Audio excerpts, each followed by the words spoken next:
everyone, today I decided to make nachos.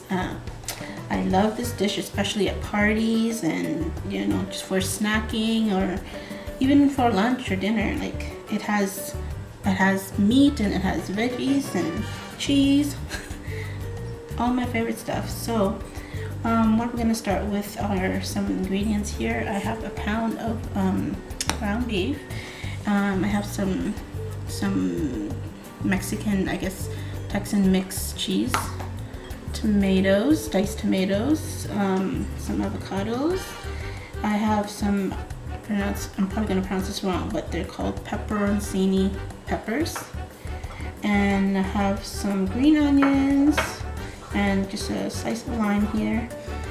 Since I ran out of onions, I'm just going to use the shallots this time.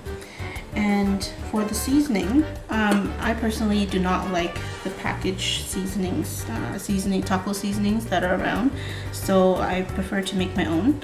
I have here a beef bouillon cube, 1 cube of it. I have some chili flakes and some paprika, some dried parsley, garlic powder, onion powder, and some brown sugar.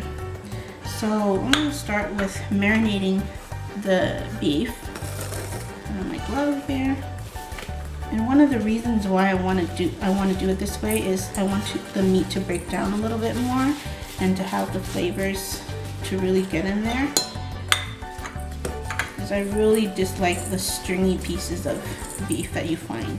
So you just kind of mix it in, and just so you know, all the ingredients and the measurements are listed in the description box. Okay, so I have my wok here. Just gonna add in some vegetable oil. A few squirts. Just wait till it gets a little bit hotter. When the heat is on medium-high. Also, at this time, we're going to preheat the oven to 350 Fahrenheit. So by the time we cook the beef, the oven will be ready for the pan. Okay, so I'm just going to put the shallots in.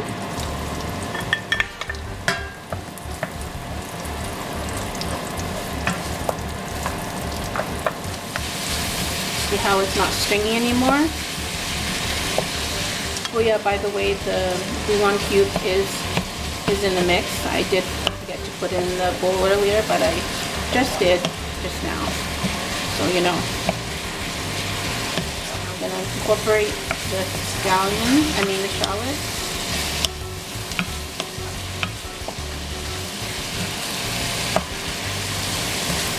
Now for this dish, you don't want to cook the ground beef all the way because it is going to cook for a little longer in the oven. As soon as you see brownness, you should take it off the heat. Oh, I forgot to mention pepper. So generously put some ground pepper in there. You like it. And we don't need a lot of salt or any salt because of the saltiness or the sodium that's in the bouillon cubes. I've been stirring this for I think about 3 minutes now. It's almost ready. Still see a little bit pinkness, so I'm trying to get it all brown. Looks so yummy. Smells so good too. Okay, that is good. That looks good to me. Alright, I'm going to take it off the heat. Alright, so now that we have finished sauteing the beef, we are going to lay our chips down. I'm using Tostitos.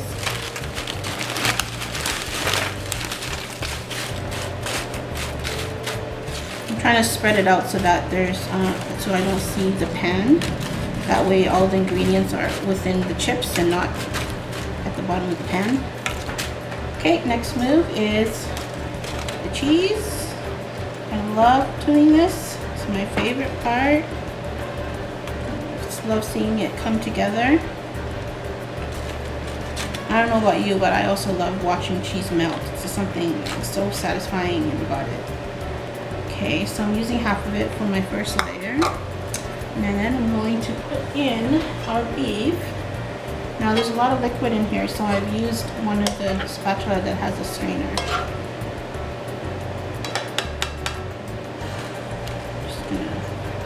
spread it all around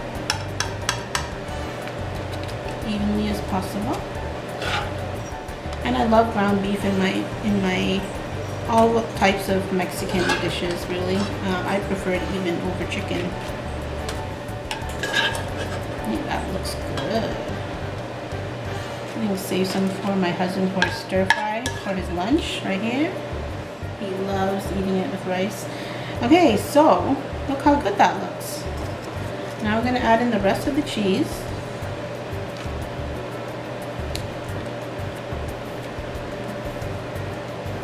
Love cheese.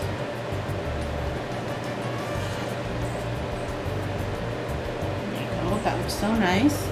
And now we're gonna pop it into the oven on 350 for about 10 to 15 minutes. As soon as you see the cheese melting, you can take it out pretty much whenever you want, but what I like is between 10 to 15 minutes under 350. Okay, it is done.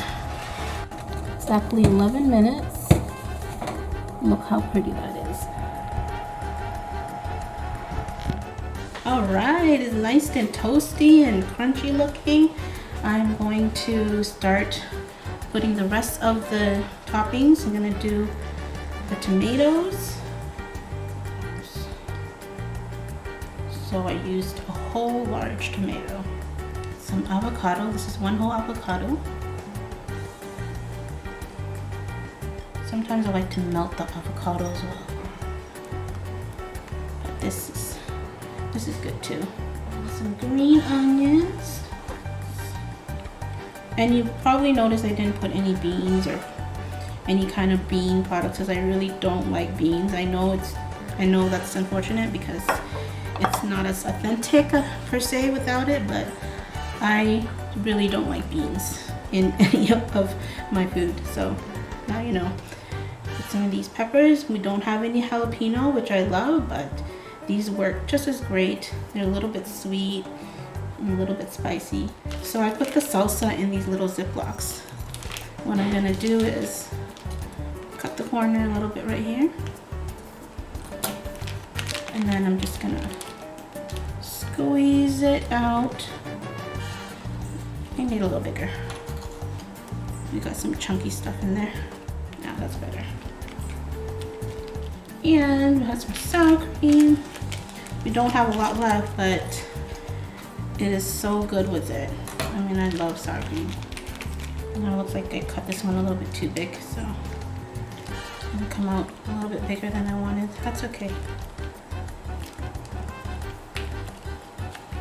Don't have any of those squeeze bottles that some of you are probably thinking of. And some lime. I'm gonna put some lime right here. My husband's gonna eat that side, so I like my limes. I'll keep it on my side.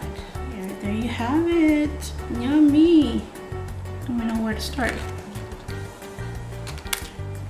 Maybe on the side. Work my way in. Put a little bit of everything in there. Listen to that crunch. So crunchy. The beef is just right. Not overcooked this time. So good, you guys. I'll chase it down with my pepper. Oh boy, that is good. So I hope you try it sometime and let me know what you think. Alrighty. And then a middle piece. That's usually where everything's at, right? Ooh. Look at that.